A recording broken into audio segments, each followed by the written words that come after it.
अब सबसे बड़ा सवाल यह है कि शरद पवार ने पिछले 6 दशक में जो राजनीतिक हैसियत हासिल की थी उसका क्या होगा। इस बगावत के बाद पवार का गेम प्लान क्या होगा। वो जो विपक्षी एकजुटता का झंडा बुलंद करके चल रहे थे उसका क्या होगा। महाविकास अघाड़ी वाला जो सूत्र पवार के दिमाग में उपजा था उसका भविष्य क्या होगा।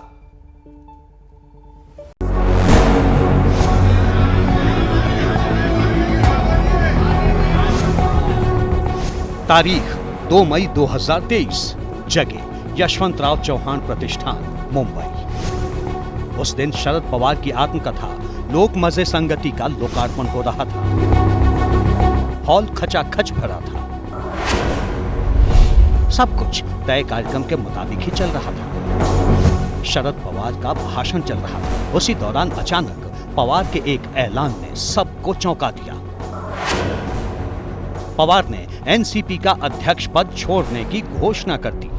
मी राष्ट्रवादी काँग्रेस पक्षाच्या अध्यक्षपदावर निवडणूक करायचा निर्णय आज घेतलेला आहे। पवार के इस ऐलान से अचानक सभागार में मौजूद नेता कार्यकर्ता सन्न रह गए। पूरा माहौल इमोशनल हो गया। ऐसी खलबली मची कि पवार से इस्तीफा वापस लेने के लिए उनके समर्थक जोर शोर से नारे लगाने लगे।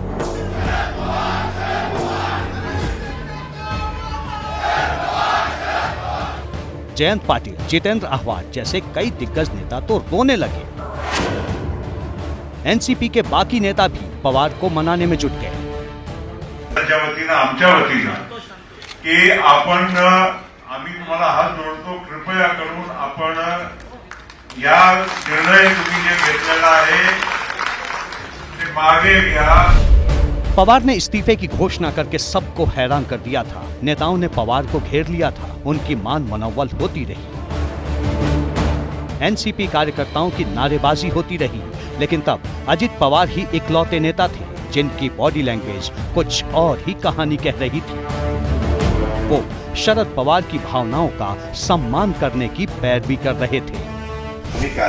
तुम्ही पण भावनिक होऊन तरी देखील त्याच्यामध्ये आपण जसं आपल्या घरामध्ये वय झाल्यानंतर नवीन लोकांना संधी देत असतो, शिकवत असतो, आपल्या आधिपत्याखाली त्याला मार्गदर्शन करत असतो, तशा पद्धतीने सगळ्या गोष्टी होतील ना।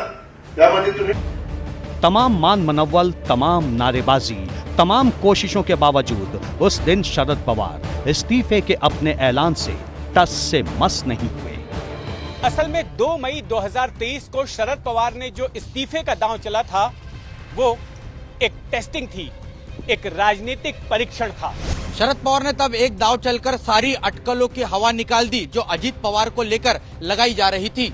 अजीत पवार को लेकर अफवाहें तब उड़ी थी जब उन्होंने कहा था कि वो सीएम बनना पसंद करेंगे। तब ये माना गया कि शायद अपनी पार्टी और परिवार में संभावित फूट को रोकने के लिए ही शरद पवार ने इस्तीफे का दांव चला था। उसके साथ ही उन्होंने अपने भतीजे अजित पवार को खास संदेश भी दे दिया था कि एनसीपी का मतलब शरद पवार ही है। तारीख 5 मई 2023, जगह मुंबई। वो दिन जब 3 दिन से चल रहे हाई वोल्टेज ड्रामे के क्लाइमेक्स का पटाक्षेप होना था। ऐसा हुआ भी। शरद पवार ने प्रेस कॉन्फ्रेंस की और कहा कि कार्यकर्ताओं की भावनाओं का सम्मान करते हुए वो इस्तीफा वापस ले रहे हैं।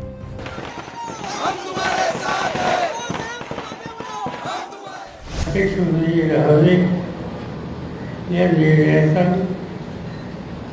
मान राखून मी राष्ट्रवादी काँग्रेस पक्षाच्या अध्यक्षपदावरून निवृत्त होण्याचा निर्णय।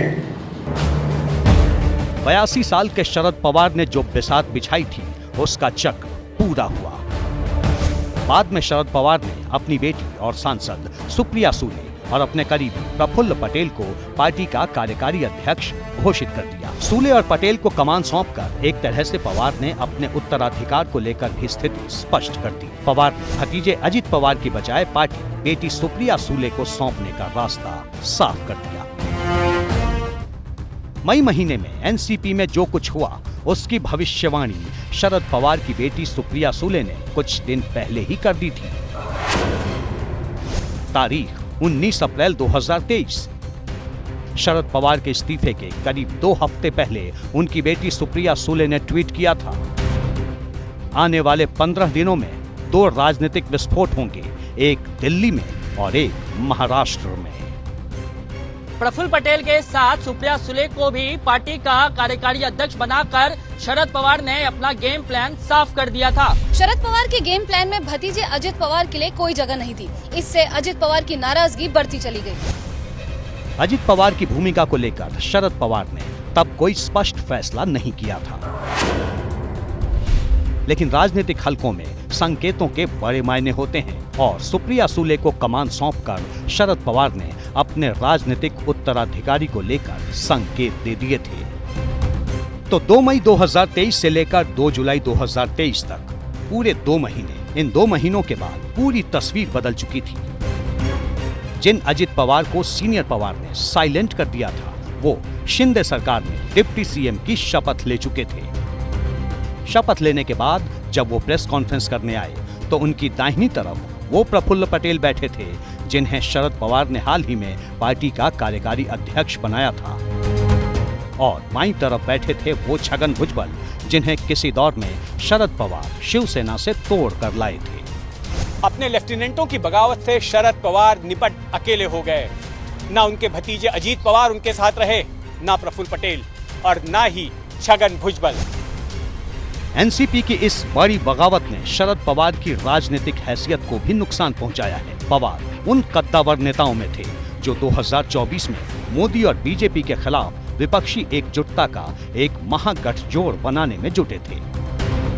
पटना में 23 जून को जो विपक्षी एकजुटता के लिए बड़ी बैठक हुई, पवार भी उसका हिस्सा थे।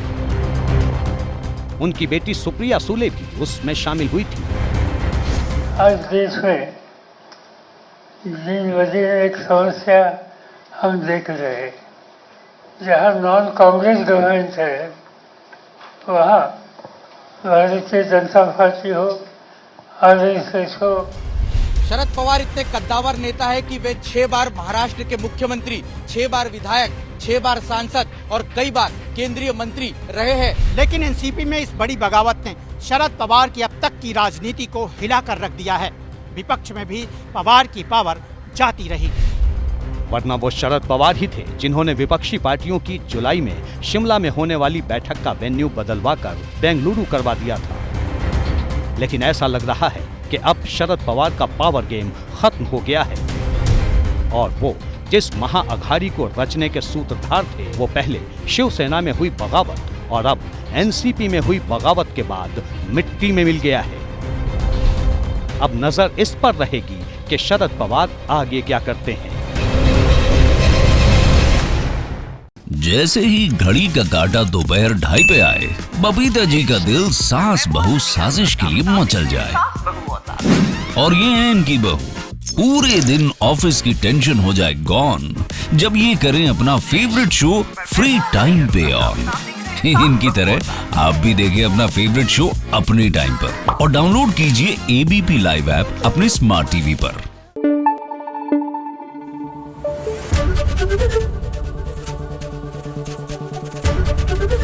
एबीपी न्यूज आपको रखे आगे।